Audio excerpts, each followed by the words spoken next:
do you think it's possible for people to get all the nutrients they need strictly on a vegan diet for everyone with the way the produce is grown today? Oh, absolutely. Because when you think about animal products, if there's protein in the flesh of the cow, for instance, where did the cow get the flesh that's the protein that's in its flesh? What did it eat? Eat grass. Where's the calcium in the milk come from? It comes from the grass the cow eats. Every nutrient that man needs in his body is found in the plants. When we eat the animal, we get it secondhand through some dead old animal it may have just cut the cancer out of, or that has mad cow disease. I have been a 100% vegan for almost half of my life. And when I go for blood tests, everything comes out in the perfect range after over almost 40 years of a total vegan diet. And I have to again agree with you. And as in terms of supplements, I take whole foods in a supplement form, like the Barley Max that you offer, and it's a wonderful product. We can get everything we need from the fruits and vegetables out there. And now, when it comes to supplementation, on your website, you do have the whole foods in a supplement form, but you also sell some other supplements. Can you explain a little bit about of what you offer and why? Well, when I first started teaching health from a biblical perspective, I thought that everything, every nutrient need man had would be found in the plants found in the garden.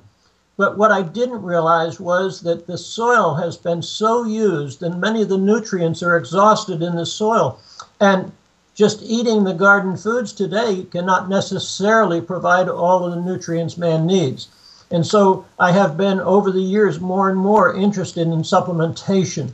The Barley Max, which you mentioned, is probably one of the most nutritionally dense foods that I know of on planet Earth today. It's something I take at least 3 teaspoons of, 3 servings of every day. But there are other things that I think are very, very important in order to provide the nutrients at the level that our body needs them. And so I do take some supplements also along with the vegan diet. And what you and I are agreeing to, correct me if I'm wrong, is that if we can't get what we need from the nutrients or from the produce that's available, that's not an excuse to take meat or animal products. You go to some natural supplements and you'll be just fine. Well, I've been doing it for almost 40 years. Exactly. So apparently it works. Exactly. So now what's your take on people that do decide to eat mostly a raw vegan diet but include a little animal products? What's your take on the kosher aspect of it? Do you think there's a big difference if they do eat animal products to eating kosher versus non-kosher? I don't think it makes much difference. I don't think it makes much difference whether the animal product is organic or not organic. The animal flesh has no fiber, absolutely no fiber, and it moves very sluggishly through the digestive system of some 30 feet of tubing, and it rots in there. That's what causes body odor, the rotting of the animal flesh in the digestive tract. And there are so many problems. You look at almost all your colon problems, you find that the animal products play a significant part in the creation of those problems. Well, again, I agree with you, but would you say that unclean or certain animals are worse than others? Maybe the less of two evils. Well, yeah, chicken. You remove the breast and you broil the chicken breast. You still got over 20% fat left in it. Beef, 20 to 40% fat. Pork 40 to 60% fat. So the more fat you get in your diet, the animal fat, the worse it is. But there are these are all negative foods, and so I have totally forsaken them for the last almost 40 years. Now, you've lived for the last 20 years or so in the Carolinas, and how did you deal with eating a vegan diet with no animal products up there? I didn't have any trouble at all. I had, of course, exercise is a very, very important part of my diet, of my diet and lifestyle. And I work out every day.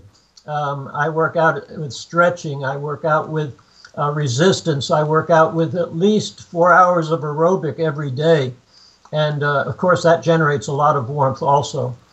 Sure. Now, on your website, I've noticed recently, and people have asked me, you have added some certain fish oil products.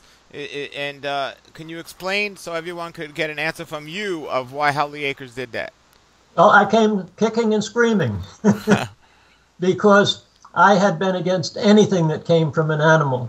But when our PhD scientist told me that the best source, of course, for years we had been using flax seeds rather, about a quarter of a cup of them a day, along with a DHA supplement, and they were expensive and they weren't really the best. And so Michael Donaldson, our PhD specialist, scientist, has been with me for 15 years, making sure the Hallelujah diet was not lacking in anything. He came to me and he said, "Hey, you ought to look at fish oil." And I said, "I don't want to look at fish oil." And he said that we had the best form of oil in it, the omega-3 fatty acids. He said it was high in DHA and EPA, and he looked for the finest source in America, and without any contaminants whatsoever. And so I switched to it, and I've been using it now for about 3 years. And it's just a tablespoon of the oil. I put it in my green smoothie each morning. But I watch out. And in fact, he warns about using fish oil supplements that are found in capsule form. He said many of them are rancid, and he said they are not good. It's very important that fish oil be kept refrigerated. Now, I personally know how toxic fish in general is. What would you say to people that say, well, we don't need the oil if we could just eat the fish? What would you say? Well, I don't have much to say except there's some real negatives about the fish and about the mercury that's in so many of the fish today. And I just really would not like to go that route.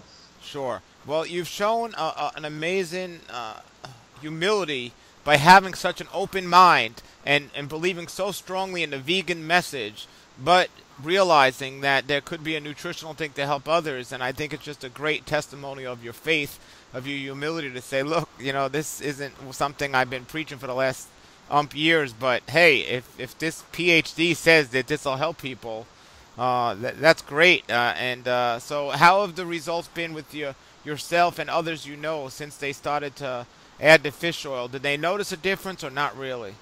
I didn't notice any difference, and I don't know whether they did or not. They didn't mention, but I know it's good for me. That's what our PhD tells me, and that's what the various writings are telling me also.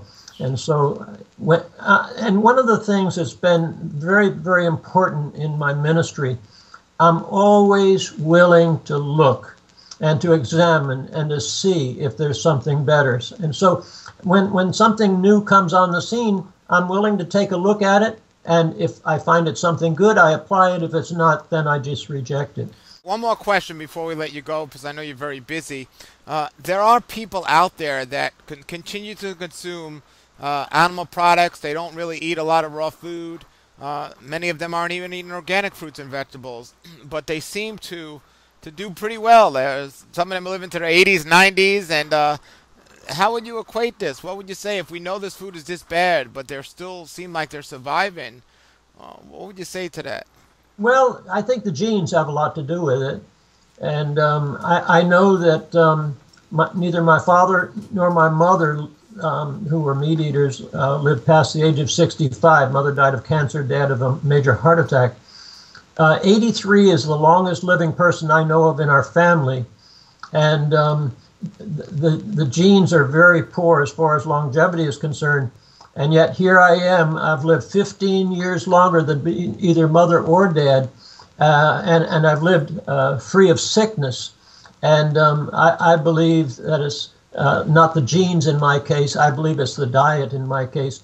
But I think I don't know the answer to that question really, except it must be in the genes to some extent. Yeah, and would you also agree that it's not just the diet, it's the lifestyle, keeping down the stress, doing what you enjoy, exercising, and all these different things? Oh, exercise is as important as the diet. And a lot of folks that eat well don't diet, don't exercise. And I think that exercise is vitally important. It's a major part of every day of my life. Wonderful, wonderful. What kind of exercise do you do? I do stretching exercises. I do resistance exercises. In fact, I'm still building muscle. I have rock hard abs. And Rhonda and I do at least 4 miles of power walking every day.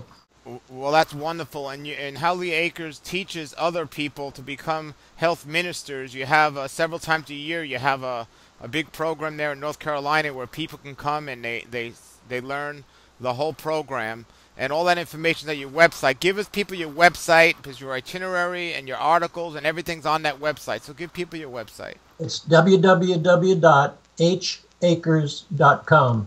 HACRES.com. And by the way, we have trained over 10,000 health ministers now. And health minister training is online also. So people any place in the world can take that training. Nature's wealth, good for your health. This is the Raw Life Health Show. Raw Life, brighten up your life.